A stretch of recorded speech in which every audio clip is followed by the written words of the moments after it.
Bonjour à toutes et tous et bienvenue sur Grandeur Nature. Pour ceux qui n'ont pas l'habitude de cette chaîne, on parle ici de randonnée, de trek de plus ou moins longue durée et tout ce qui va autour. Ça veut dire des revues de matériel, des explications, des trucs et astuces et puis aussi des partages sur mes parcours à la journée ou de longue durée. Je vous invite donc à vous inscrire si vous êtes intéressé par ce genre de vidéos. Je publie régulièrement, une fois par semaine, une vidéo. Pour aujourd'hui, j'aimerais parler des meilleurs moyens de pouvoir protéger le contenu de son sac à dos contre les intempéries, notamment la pluie et l'eau.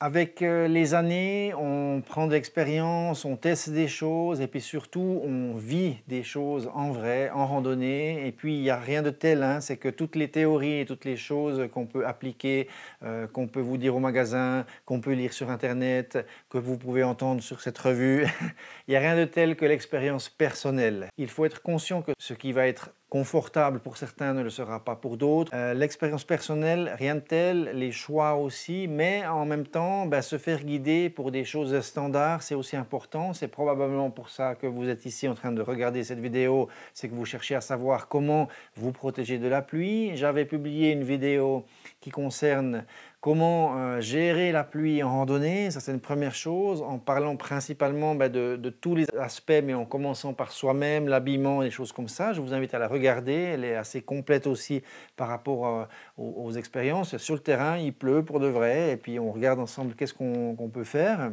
Maintenant, j'aimerais parler spécifiquement des sacs à dos. La première chose, c'est qu'il y a différents types de sacs à dos. Les sacs à dos, on va dire standards chez Deuter, Osprey, qui sont des marques très connues, très représentées. Il y en a plein d'autres, ça on est bien d'accord. Et puis, elles proposent des sacs robustes, souvent quand même assez lourds dans le standard, avec plein de litrages différents, etc. Et puis, il y a souvent cette option qui peut être là, hein, en option ou pas, ça veut dire une fourre qui couvre le sac à dos, intégrée, hein, une couverture intégrée du sac à dos pour protéger de la pluie. La première chose que j'aimerais vous dire, c'est que personnellement, je n'utilise aucune de ces fourres. Mais je vais vous expliquer maintenant pourquoi. Dans toute mon expérience, j'ai évolué bien sûr, et puis j'ai au tout début eu des sacs à dos, notamment chez Osprey, qui étaient des sacs à dos en nylon. C'est la plupart, hein, des sacs à dos qui sont comme ça, c'est du nylon parce que c'est résistant. Et puis ce nylon, il est traité en extérieur avec un traitement en anglais qu'on appelle DWR, qui veut dire Durable Water Repellent, un traitement chimique qui va aider à ce que la pluie, disons, ruisselle sur le nylon. C'est aussi celui-là qui est appliqué sur nos habits de pluie, vestes de pluie, pantalons de pluie et compagnie. Donc c'est un procédé chimique, mais qui a des limites. Ça veut dire qu'au bout d'un moment donné, ce produit s'en va, hein, par les frottements, le vent et puis la pluie qui court sur le vêtement. Spécialement là où on a les frottements, sur les zones de bretelles, de ceinture, le dos, où il y a le sac qui appuie, qui frotte, etc. Donc, on doit, réimperméabiliser régulièrement notre matériel, ça c'est une première chose, mais deux, on est face à une situation qui n'est pas totalement imperméable, hein. On a des tissus, notre tissu de sac à dos, qui, avec des fortes pluies, ce traitement hydrophobe, en fait, il va aller à un moment, 1 heure, 2 heures, et puis après, ça va commencer à pomper. Ça veut dire que le sac va devenir lourd, ça c'est une première chose, hein. Ça pompe quand même pas mal, hein. Ça peut être des 300 grammes de différence avec les bretelles, les éponges, hein, tous les mousses, les choses comme ça, il y a tout qui commence à pomper, et puis le tissu lui-même, mais surtout, au bout d'un moment donné, ça va passer dans le sac, ça veut dire que ça va commencer à percer, et puis vos affaires qui sont à l'intérieur peuvent être mouillées. C'est pour ça que les vendeurs de sacs à dos proposent différentes options. Alors là, par exemple, j'ai une couverture de sac à dos de chez Osprey. Dans ce poids, elle pèse 105 grammes, celle-là, mais c'est vraiment une grande taille, hein. C'est XL, donc c'est pour des très gros sacs de 60 à 70 litres. Et puis, c'est une autre fourre, toujours en nylon, c'est du Sil-Nylon, puis ça vient comme une capote en fait. Si je prends un sac à dos ici, on vient l'installer sur le sac à dos, donc je ne vais pas toute l'installer, mais disons, elle vient en gros comme ça. On vient englober le sac, il y a un système qui permet bien sûr là je l'ai mis à l'envers, mais on s'en fout complètement. Il y a un système qui permet de passer ici derrière les bretelles pour pas que ça tombe, etc. Alors, ce qui se passe maintenant, même si on la monte bien, c'est que ça va rajouter une couche ici sur votre sac à dos, mais qui est faite en gros de la même matière. Ça veut dire un nylon enduit, parfois enduit à l'intérieur d'une couche de polyuréthane ou de silicone, des choses comme ça, un traitement chimique à l'extérieur qui va grandement aider à ce que le sac reste sec, hein, disons. Donc ça, il faut la mettre assez rapidement. C'est elle qui va prendre la pluie et puis ça fait quand même une bonne barrière. Maintenant, elle aussi, au bout d'un certain temps, elle va quand même fuiter un peu, hein, parce que voilà, mais un peu plus longtemps. Ensuite, la chose en fait qui se passe avec ce genre de four là, c'est que l'eau ici, vous avez votre dos, vous êtes là, elle va ruisseler sur votre tête, à l'arrière, et puis dans cette cuvette là, elle va venir en fait ruisseler. Donc ça ici, ça va être trempe entre votre dos et le sac ici, ça va être trempe. Donc ici, il n'y a aucune protection contre la pluie qui est mise, hein, sur toute cette zone-là. Et puis, juste là, on a le fond du sac à dos. Et on a justement un endroit en plus où il y a des coutures. C'est souvent là où il y a la ceinture. Donc ça fait des réceptacles, on va dire, et c'est par là que ça va entrer. De toute façon, l'eau qui rentrerait par le dessus, elle va se retrouver au fond de votre sac.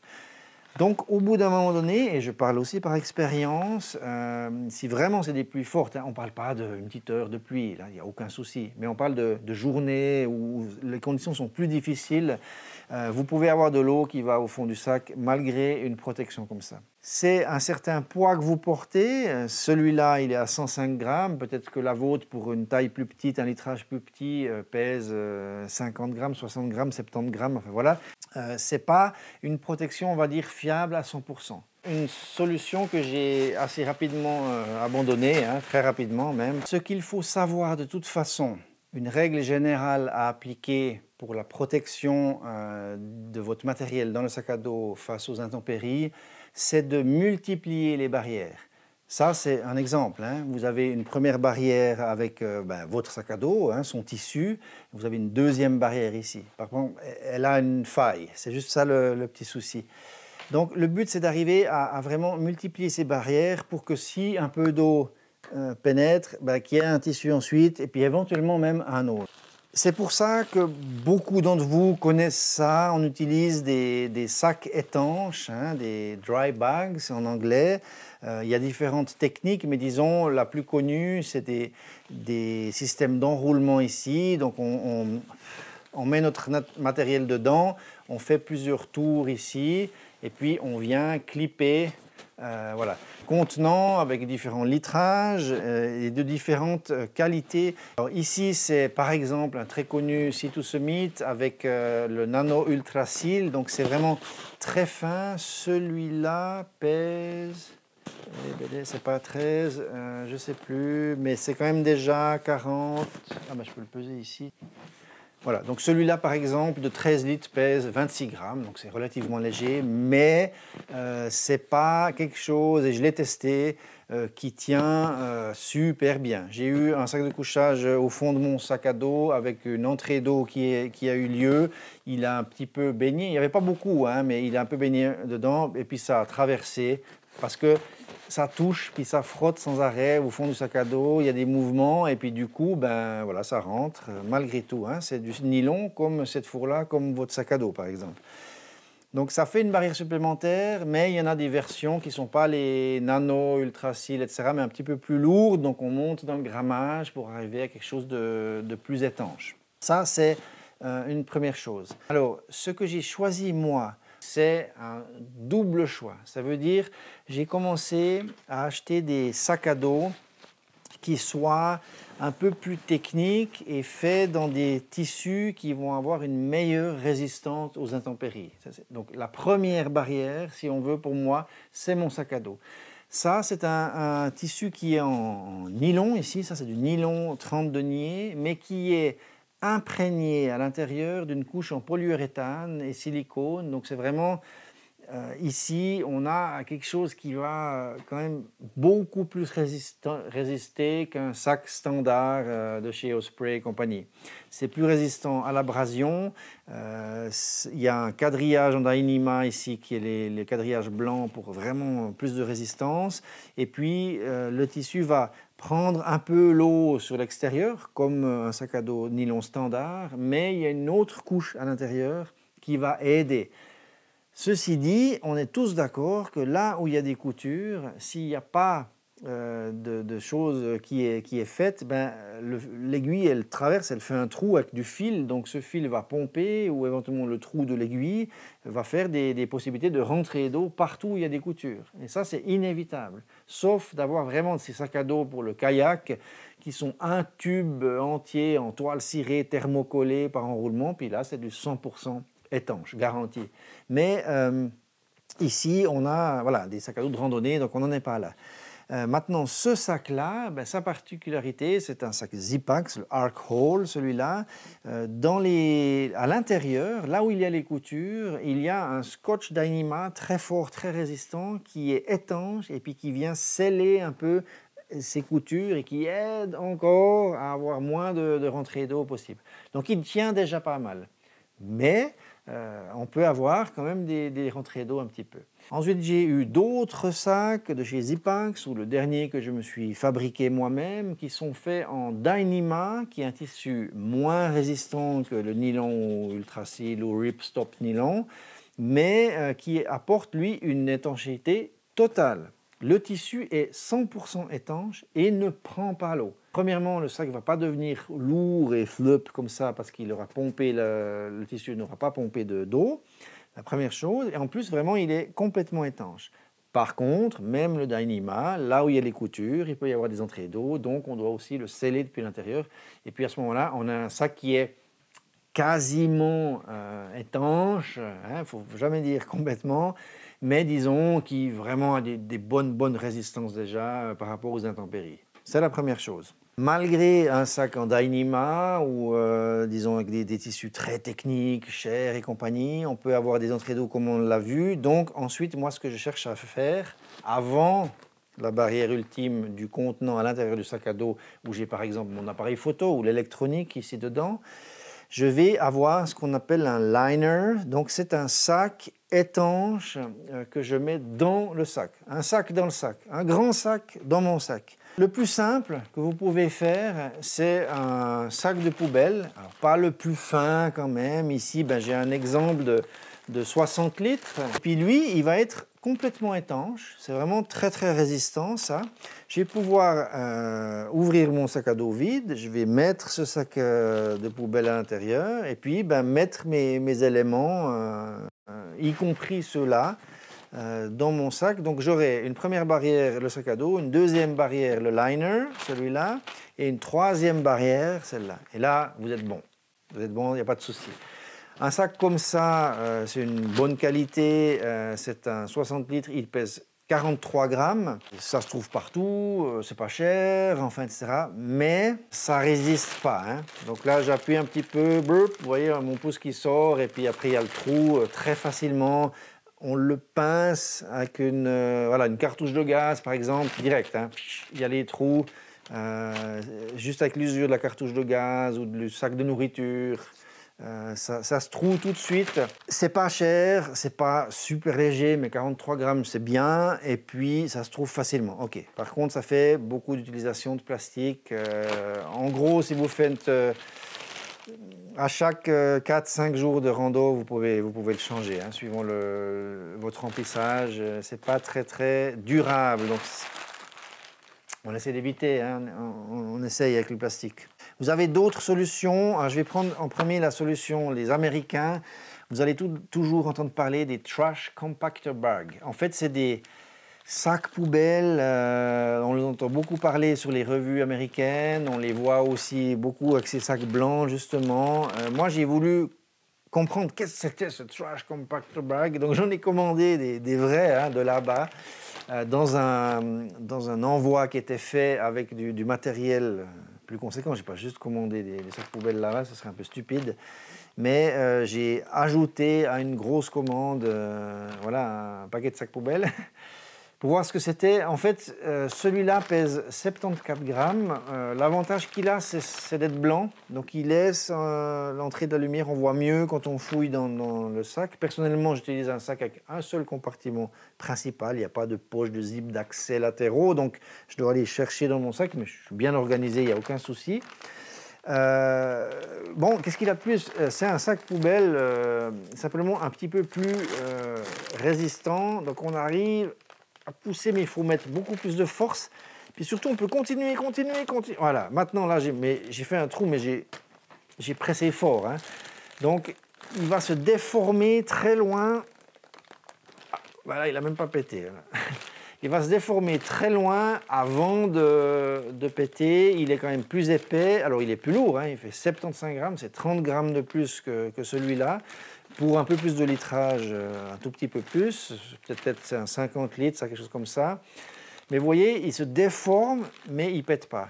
D'où son nom, le Trash Compactor Bag, qui est fait pour vraiment compresser les déchets, qui peuvent même être un peu durs ou compagnie, sans que le sac casse vraiment.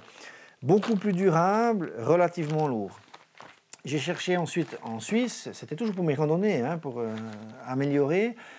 J'ai cherché est-ce qu'il y avait un équivalent en Suisse. Il y en a, ou en France, hein, c'est égal, mais si on veut, c'est des sacs poubelles, mais qui sont des sacs à gravats, comme on appelle, donc, ou pour gros déchets, etc. Donc celui-là, il pèse le même poids, 75 grammes. C'est beaucoup plus, par contre, c'est un 100 litres, je crois, celui-là. Donc on a quand même quelque chose de grand. Et puis, de nouveau, dans la même idée, on pensait que c'était très résistant. Par contre, voilà, celui-là, il perce assez vite, presque plus vite que celui-là. Donc, ça ne vaut pas la peine sur cette qualité que j'ai trouvée. C'est vrai que j'ai quand même cherché un petit peu. Je n'ai pas retrouvé vraiment la qualité comme ce Trash Compactor Bag. Je n'ai pas réussi à la trouver sur notre continent, qui tient autant de résistance à la perforation. Je me suis tourné vers le Dyneema ensuite. Ça veut dire que j'ai cherché à voir qu'est-ce qui était fait. Donc le Dyneema, c'est un matériel résistant qui est totalement étanche. Le problème que l'on a, donc ça c'est un bagliner, c'est un énorme sac, lui, qui est plutôt un peu plus fin et long, exactement comme nos sacs à dos, hein, parce que là on a beaucoup de plastique en trop sur les côtés si on veut, qu'on porte pour rien. Donc il est sur mesure pour les sacs à dos, c'est parfait. C'est un enroulement ici, tadada, avec le clip, comme pour les dry bags. C'est un dry bag géant si on veut. Donc c'est quand même plus pratique à fermer. Les sacs plastiques cornets, vous tournez, puis après vous faites un espèce de pseudo-nœud sans trop le serrer, et puis c'est bon, hein, c'est étanche. Ou vous le roulez, ça va aussi.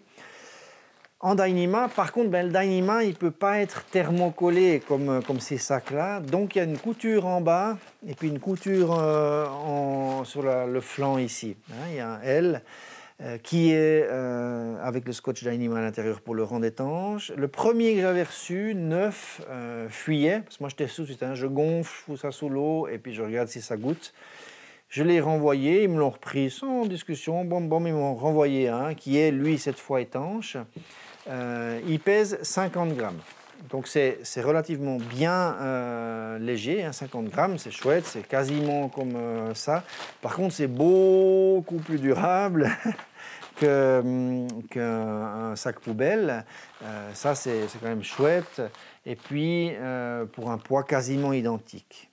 Mais avec une couture, c'est moins 100% fiable qu'un sac plastique, hein, quand même. On pourrait avoir une petite entrée d'eau.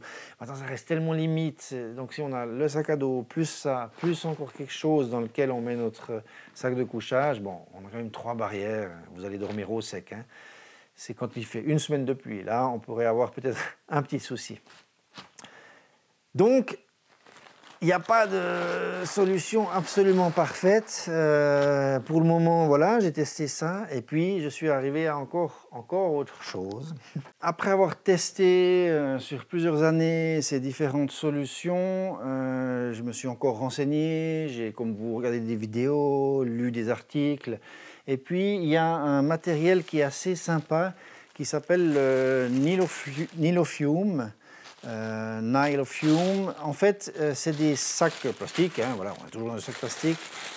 C'est un peu plus crinky comme ça, hein, un peu chips, c'est un petit peu différent. C'est des sacs spéciaux, garantis 100% étanches et résistants, qui sont utilisés en fait dans la protection des denrées alimentaires et des habits lors des fumigations de maison pour éliminer par exemple la vermine, les cafards ou les puces voilà, des choses comme ça. Donc c'est si une maison, il y a des cafards qui apparaissent, ils vont enfumer en fait la maison avec des produits toxiques, hein, contre ces bestioles. Et puis c'est un sac qui est prévu pour ça. Donc vraiment c'est une utilisation assez pointue. Mais du coup, ils ont une certaine résistance relativement bonne. Moi, mon premier sac en Nilofume, il est toujours valide, il marche bien, il n'a pas de trou, il a fait 1 saison et demie sans souci. Et puis, c'est vraiment super simple si on a un trou à réparer parce que c'est, de par sa texture, si on veut, avec du simple scotch, scotch de ménage, de bricolage, transparent, blanc, machin, etc.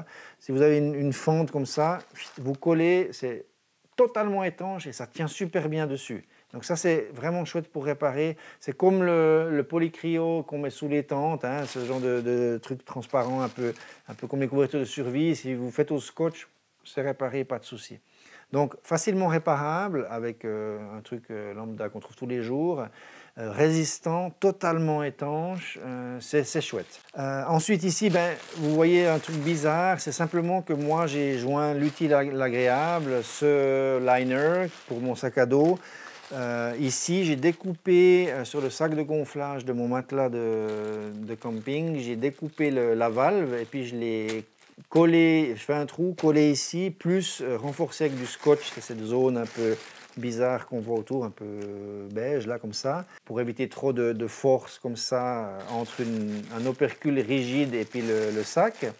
Et puis ça c'est juste un renfort. Et puis du coup, mon liner, une fois que j'ai tout sorti dans la tente, j'utilise comme énorme sac pour mettre de l'air dans mon matelas. Là, il est recoupé, donc normalement, il va encore à peu près jusqu'ici. Un sac comme ça pour rentrer dans mon sac à dos qui fait 45 litres environ, 40 litres, c'est 25 grammes. On peut même arriver à 22 si on recoupe encore un petit peu.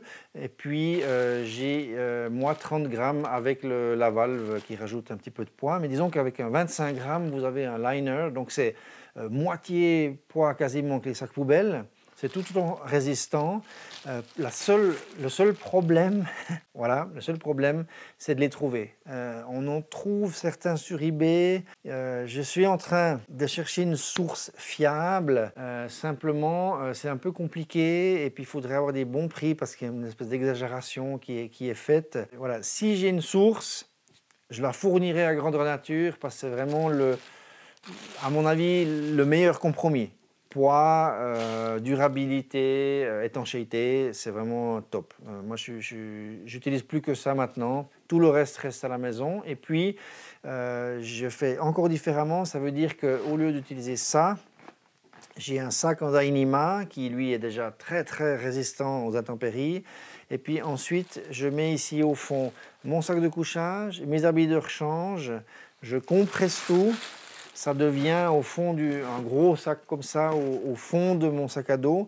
Et puis tout le reste, je mets en vrac. J'ai plus besoin de liner, de protection, de rain cover, etc. J'ai juste encore un petit sac étanche en Dyneema aussi pour l'électronique. C'est vraiment un peu craignos. Et puis c'est tout. Le reste va comme ça, la popote, etc. Donc, voilà. Donc moi, c'est comme ça que je fais. Maintenant, d'autres font différemment, chacun sa technique, ça c'est sûr. Vous pouvez aussi mettre en commentaire qu'est-ce que vous faites. Le moins cher, le plus facile à trouver, c'est le sac de poubelle, mais ce n'est pas durable du tout. Donc voilà, ça fait beaucoup de à la longue de plastique. Ça, c'est difficile à trouver, mais il y a une bonne durabilité, disons, et puis un prix moindre, il n'y a pas de problème. Et puis ensuite, les sacs à gravats, ça devient un peu plus lourd. On est vers les 80 grammes, 75 grammes le truc. Donc voilà. Et puis ici, on a 50 grammes pour du Dyneema, pour un bon sac liner. Enfin voilà.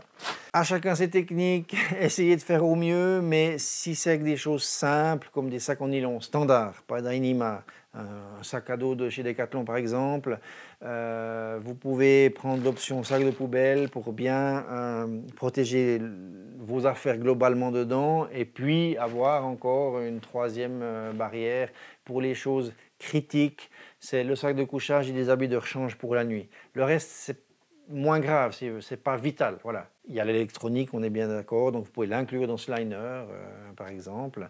Mais les choses vitales, c'est important de les garder au sec, doudoune et compagnie, hein, pour si on a un problème.